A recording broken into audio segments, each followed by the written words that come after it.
welcome to Behind a Smile. I am Dr. Chantal Ambrose, and I am a dentist.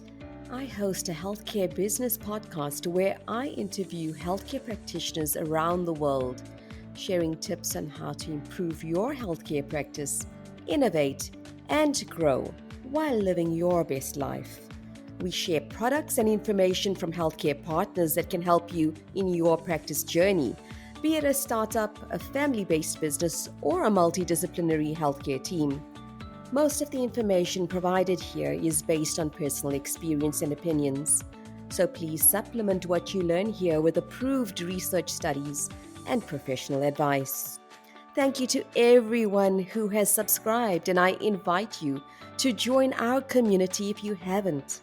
We would love to hear from you. If you would like to be on the show, drop me a mail at behindasmile2@gmail.com. Let's make it happen together. Welcome, everyone. It's Chantal, and I have a very amazing guest on today. Listen, we are doing the Women's Special, and I've had some of the most iconic women on. I'm feeling very blessed. So it's one of those days where I have yet another iconic woman in healthcare on as a guest for you to listen to get some great tips from.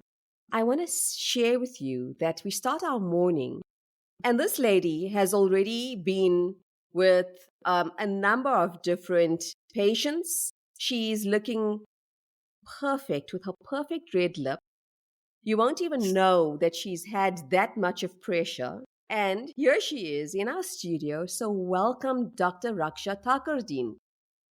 Thank you so much, Chantal. It's such a pleasure to be with you. And thank you so much for this opportunity to share my journey. I hope I can be as inspirational as I feel, but let's see. Listen, I'm going to just share your bio with our listeners. And I'm going to say it's a humbling bio, guys. It's a humbling bio. So, Dr. Takoordeen grew up in a small town of Ladysmith and was ill in her infancy. And she knew that she wanted to be a doctor. And so her journey began in 1997, and she finished her degree in medicine and surgery in 2002. Then, after internship and community service, you knew that you wanted to specialize in pediatrics, and in 2005 to 2009, you qualified as a pediatrician, and you now practice in Pietermaritzburg, and you have developed a passion for newborn health. Now, not just newborn health, guys. This is like a micro speciality. There's so few people that do what Dr. Takoordeen does. So one of her biggest interests are actually looking at microprems. And she's actually one of the very few people that have been involved in managing the smallest surviving baby at 425 grams, which is an accolade in itself. Goodness. And you're based in Mediclinic. You are a stakeholder for the new Mother and Child Center of Excellence at the Midlands Specialist Private Hospital. And if you've ever listened to my shows and you know that I'm in peds, you know that I am absolutely passionate about breastfeeding and how people go about doing this journey. And I understand that sometimes it doesn't come easy.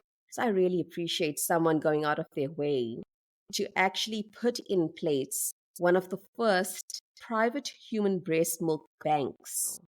Yes, Dr. Takoordeen, welcome. And can you tell us a little bit about this journey of yours? So, my journey actually began, I think, at the age of 6 months. So, I was born in Ladysmith, and at the age of 6 months, I fell very ill. I had a very rare tumor on my neck, and it grew to the point where it was obstructing my breathing passage, my trachea. And it was a very, very urgent decision by the GP at that time to transfer me to Neonatal Hospital here in Maritzburg. And I think that's where my destiny began. And I feel so blessed that I am probably one of the few people that actually have identified their purpose in life, because we all here on this earth, most of us don't realize what we're meant to do, but I know.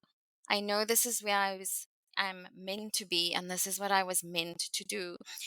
So I was in Neonatal hospital for about 6 months. I was very, very ill. And because this tumor was so rare, the doctors at the time didn't know what to do with it, how to treat it. So I had an Irish professor come in and surgically remove this tumor, and it had to be done repeatedly because it just came back and back and again and again.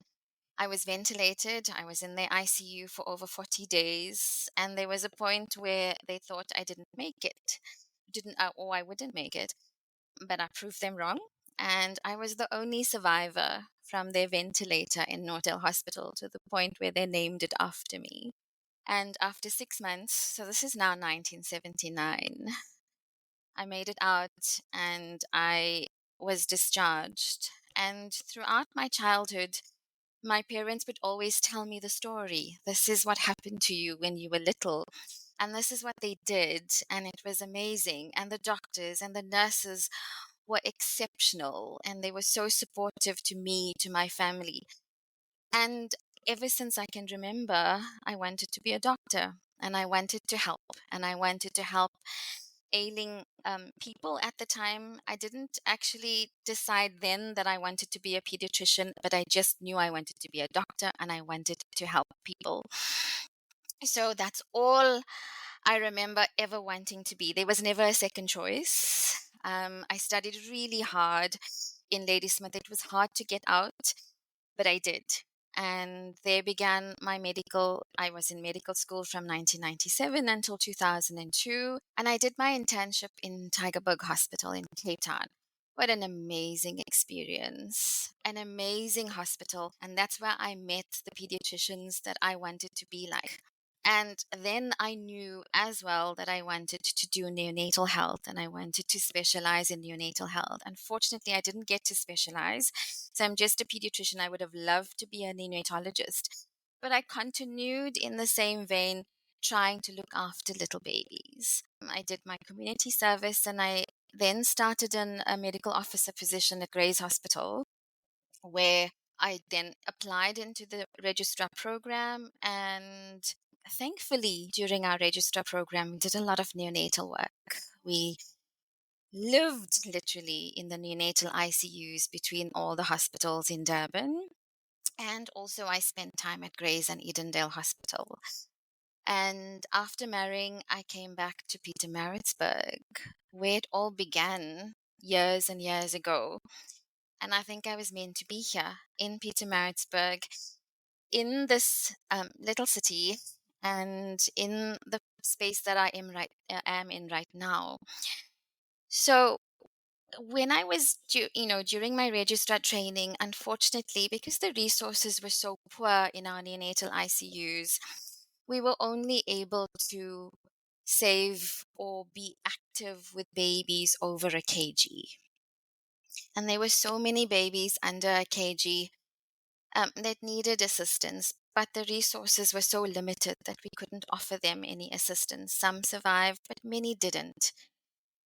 And that was heartbreaking for me, because if you've ever seen a premature baby, you will know that they are the littlest fighters you will ever meet. The strength that they have and the strength to actually survive, to make it, to live is phenomenal. And I couldn't see these babies die. So I came into private practice after I qualified as a pediatrician, which was 2009, like you said, and I started private practice in 2010. And I started looking after these little babies. And then I realized a premature baby, yes, is a premature baby, but a microprem is a baby that's born less than 800 grams. And a microprem is not the same as just a prem baby. And now we are saving babies even less than 600 grams and less than 500 grams. And these are not the same. So I researched and I met with experts in the neonatology, to the point that I even went to Cape Town. I spent some time in a neonatal unit there that actually specializes in small, sick babies. And I approached Midlands specialist private hospital with my dream and with my passion. And they had known me from 2010, and they knew how passionate I was about these little babies. And so the journey to developing this mother and child center of excellence started years ago, where I did a feasibility study to apply for new or more beds, and we then started building this 12-bedded unit. And part of this 12-bedded unit um, is now incorporating this human breast milk bank, because I also saw the need for breast milk for babies whose mothers couldn't supply breast milk. And we found that there were more and more infections when we were using formula. And so this project began. And thank you to Midlands. I have to put that on record. They supported me, and they assisted me in getting all the protocols in place, and literally just getting through the red tape, because you have no idea so much red tape there is in putting something like this together. The Human Breast Milk Bank and human breast milk forms part of the Tissue Act. And in order to be able to use human tissue, there's so many protocols that are involved. So we got through that, and we applied through the Department of Health. And actually, yesterday we were awarded a certificate to now commission this breast milk bank. So it's going to be now in use. We are cutting that ribbon tomorrow morning, and I will be there cutting the ribbon to get this breast milk bank started for our little babies. I am so excited because this is something that I've worked for the last probably 3 to 5 years. And to see it now, in a reality, it's just amazing for me. So thank you for this interview, because it just really comes at such a time where, we are really, really breaking barriers in Pietermaritzburg. And I'm so excited. I don't think that you're just breaking barriers in Pietermaritzburg. I think you're breaking barriers in PEDS and beyond. I think that it is something that really shows your tenacity, because a lot of people have their dreams, and a lot of people, you're quite right, don't actually know where their compass wants to be. I love the way you said, I'm one of the very few people who knew at a very young age that I was supposed to be doing this. Yeah, you are the dream. You're living what you wanted to be. And I think that anyone who stays true to their level of what lights them up, their journey is as profound as yours.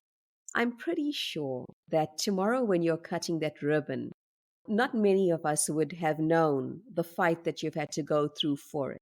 And I know that it comes with challenges. Now, tell us, what keeps you going? What keeps you going? Because that is what makes every single person that I've been lucky enough to have on for this month has shared with us something that really, it's so profound how people keep on going and know that it's a bigger fight than just their own. So what keeps you going? What makes you go through all of those challenges and keeps you positive? So there's two loves of my life that I can say ground me and keep me going. Number one, my son. I think I'm probably the luckiest person in the world to be the mum to this little boy. I say little, he's 12 years old and he's already taller than me, but he is the most amazing human, and he has taught me what I don't think I could have ever learned from a book. He grounds me, he keeps me centered, and he doesn't know that I probably need him more than he needs me. Um, he is just my gift and my everything. And the second thing is my work. So I feel the most gratitude when I think about the patients that I've seen and how they've contributed to my life. And I've also made differences in their lives, I think. And it's the reward. It's the reward of a baby that was born at 425 grams running into my office saying, "This is my doctor." The reward of meeting a 5-year old in the mall that comes running to me and, saying, Doctor, look, um, look, I'm here, and it's so nice to see you. All my patients are my babies, and I have mums coming in saying, "Oh, your baby is just not treating me well today." And I love that. I love that because they know how passionate I am about my babies. So it's my work and my boy that keeps me sane and keeps me grounded. It is sometimes it can get quite challenging, quite stressful, but I always look back to the rewards that I've seen from what I do, and I feel like this is me. This is me. I do love to travel though. So when I do get a break, my son and I do a lot of traveling, and that just also opens your mind view about the world and about what's going on out there. And it also sort of centers you, and it makes you again appreciate what you have, and also appreciate what you do, and it just reinforces what you want to do. So I think I'm very lucky. I sound like I have the perfect life. It's not perfect. It's very challenging. Like everyone else, there are so many things that happen on a day-to-day basis, as you were aware this morning, that things don't go always as planned, but I love it. I love the challenge. I love the adrenaline rush, and I love making a difference. I do a lot of outreach as well, um, Chantal, that also is very, very fulfilling for me. So I do a lot of work with the children's home, the Joseph Baines Children's Home. I see the children there whenever they're ill. I do their immunizations. I, you know, buy uniforms when they need to, groceries when they need it. And it's just about giving. Giving and giving is more rewarding than receiving, I think. And it's fulfilling as well. So there's a lot that I do, that I'm involved in, that, you know, um, is a lot of my time that I use. So I don't actually have a hobby, which is quite boring, but there's no time. I find that there's no time. Um, but I love what I do. So I find that even working for me, just is as fulfilling as painting, I suppose. Yeah, listen, I think that hearing you speak, there's the sense of you're doing your love job. So it's almost your hobby to work. In many ways, your balance actually comes from all of the people that you are supporting in all these tiny little ways. It's a very humbling experience when you come across a person like yourself that's so knowledgeable. It's not a easy fate to be a stakeholder, a female stakeholder in bigger organizations. I think when I get to speak to a lot of women on boards, they talk about it's hard to be seen when it's still very much a male dominated sort of world in many ways. And sometimes in healthcare we're very lucky in that we do get balanced perspectives, but there are days where often you have to almost sort of roll with the punches. You do have to remind yourself that you are as important as every other person on that board, and you should be given the same amount of reverence. So do you have any of those moments where you're thinking to yourself, you have to work harder as a female? Or do you feel that, listen, you've come in with such an educated perspective, you have such a knowledgeable base, and you have such a gracious heart that the reverence is just by virtue of your presence, and you don't have to really fight for it. No, so you're absolutely right. As females, unfortunately, we are constantly having to prove ourselves. on a daily basis, as opposed to our male colleagues and our male counterparts, because we're really on the same level. Sometimes we may be a bit better, but we're constantly having to prove ourselves by virtue of being female. And I have the same problems. I have males also not giving me as much respect as they do their male colleagues. I have reached a point, though, where I think they may all be afraid of me because I don't keep quiet. I stand up for what I believe in, and I stand up as an advocate of myself and as an advocate of the babies. If something is not right, I will tell you. And I think um, in the hospitals that I work in mostly, and that's Mediclinic Hospital, which I'm based at, Midland Specialist Private Hospital, that I do a lot of my work at, and that I am in the process of getting rooms at as well. So between the two hospitals, I think they know me very well now. So unfortunately for them, when Dr. Takoordeen speaks, and if Dr. Takoordeen raises her voice, you have to listen. And they they they they understand now that I am well educated. I am not just a pretty face, that I know what I'm doing, and that I am passionate about what I'm doing, and that if you work with me, we can both do it well together instead of working against me. But you are absolutely right. As females, it's not easy, and it took a long time for me to be respected by my male colleagues as a force to be reckoned with. And they do now. I don't get challenged as much as I used to. But at the beginning, it was hard. It was really difficult. And there were many, many days where I would sit in a corner and cry because of the unfairness of it all. But I'm hoping that I've now risen above that, and I think I am very well respected.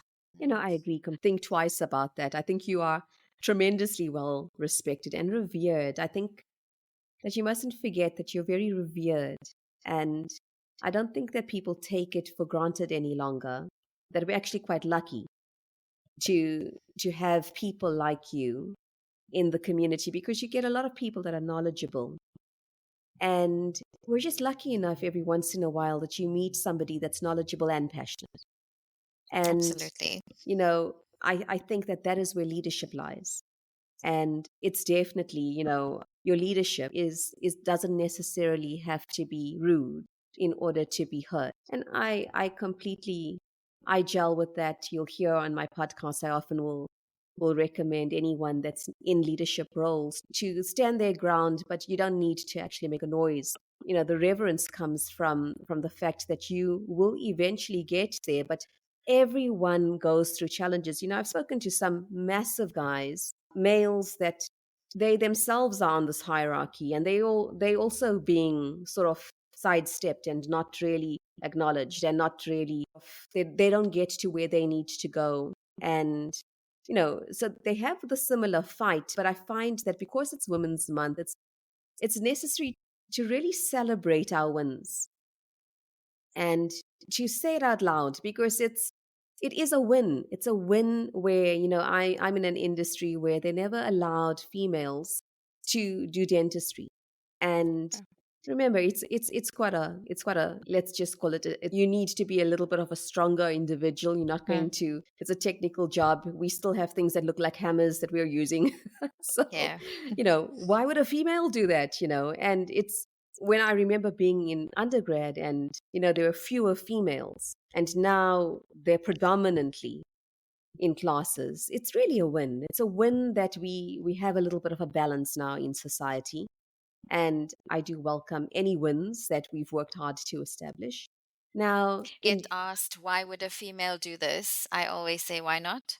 yes, Tell me why not, and we can discuss it. So if you don't have a proper argument, then, I think sit Yeah, down. I think that's what we need is that we base it on scientific evidence, and we're just as good as anyone else in the field. We don't have to prove ourselves each and every time. And I think that we're getting towards that place where the recognition comes without having to keep on proving. And it's people Absolutely. like And I you that are think doing it. in the medical fraternity, I think that to be female, we are actually at such an advantage because being female and being a mother in whatever capacity, that maternal instinct, the emotional depth that we can go down to is something unique to us. And as a female, I find it so much easier to be able to relate with my patients, relate to my mothers, to be able to experience what they are experiencing because I've gone through it myself, to be able to relate to the mum that's battling to breastfeed.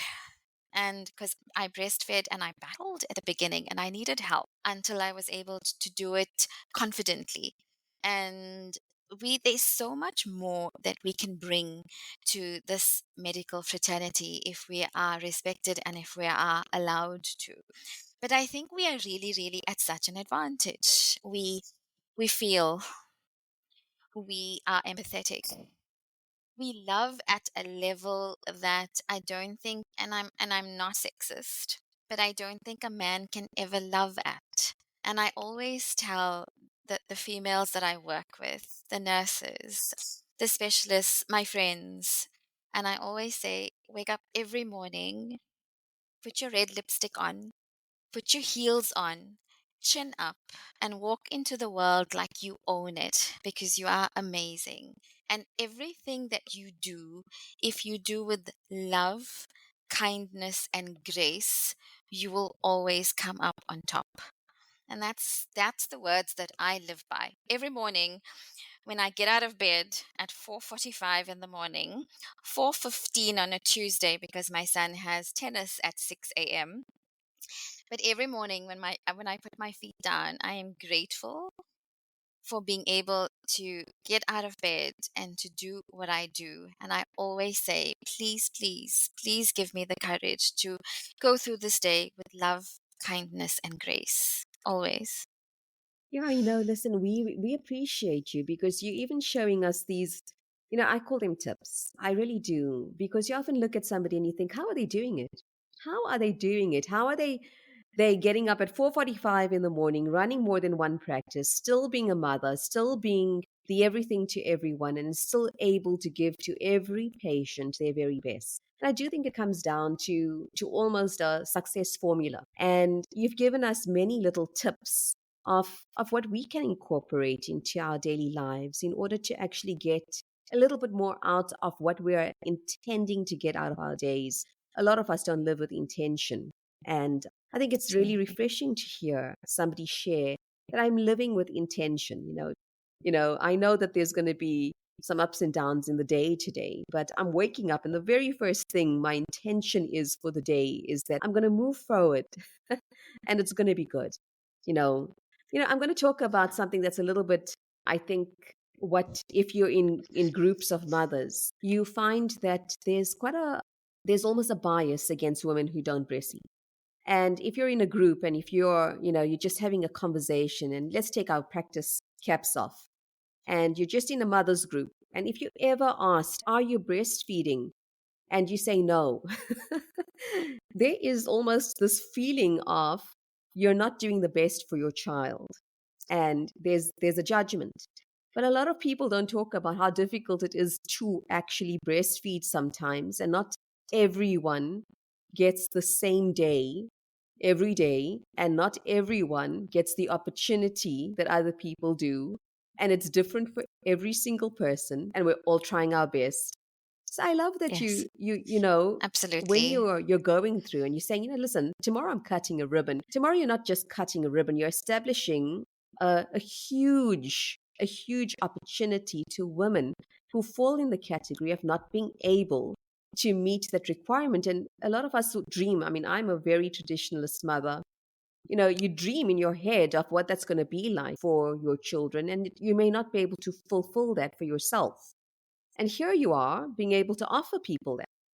I think it's phenomenal. It really is phenomenal.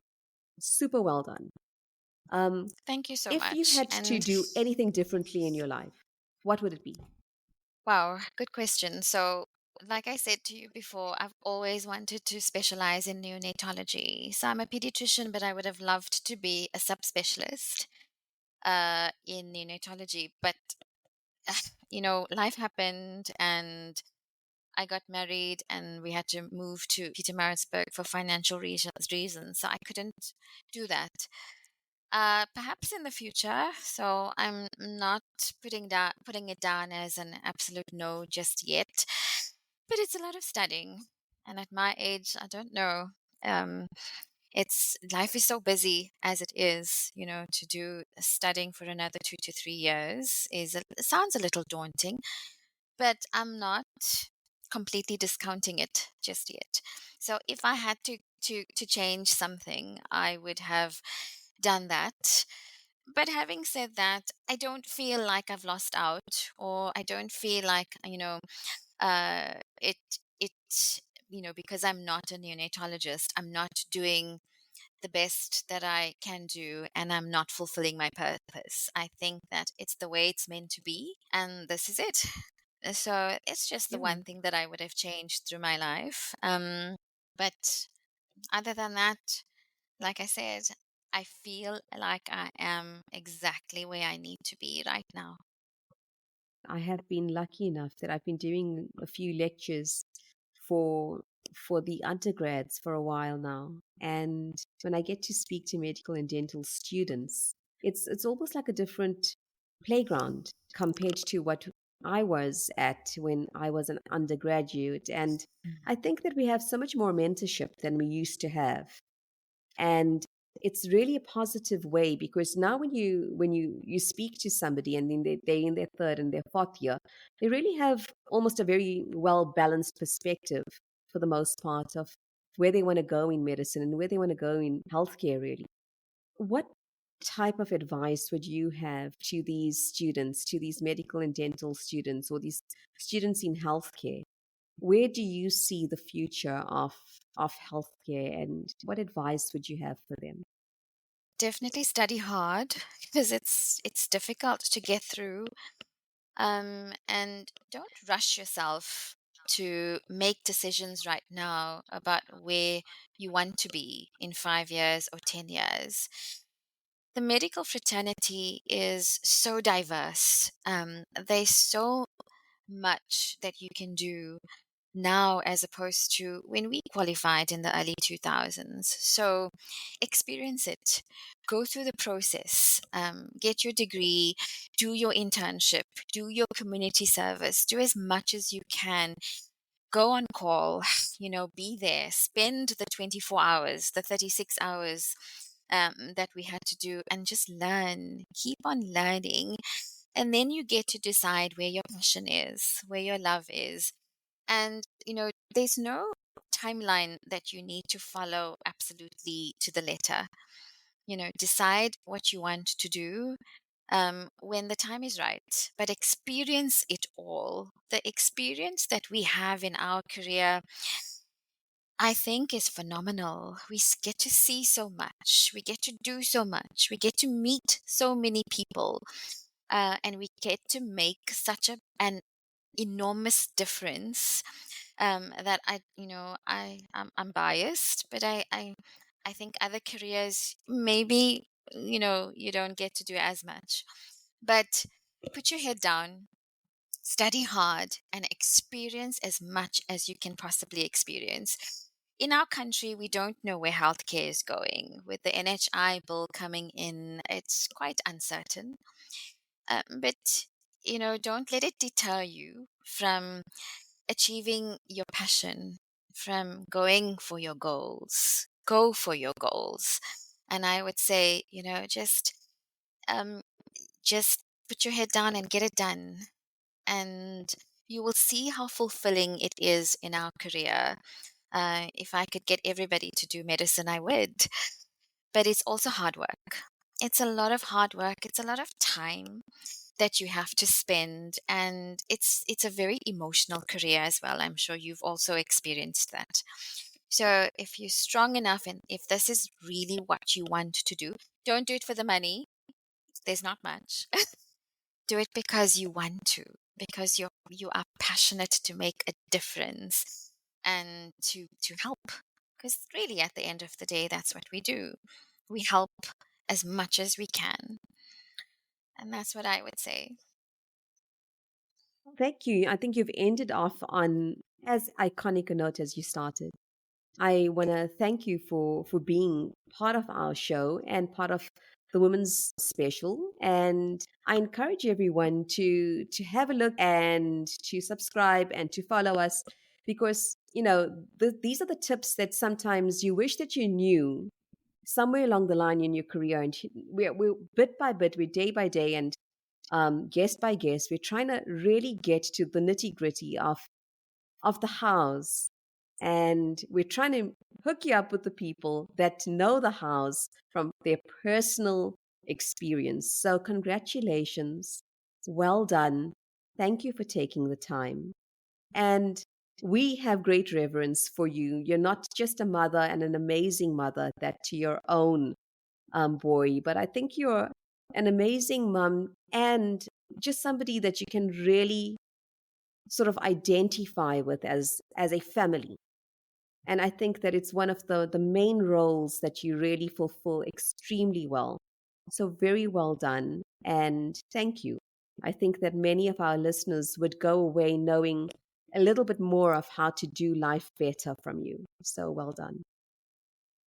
Thank you, and thank you so much for this opportunity.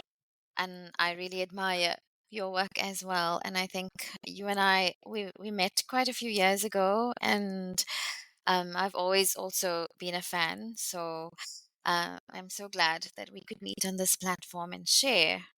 And thank you so much for the opportunity to inspire.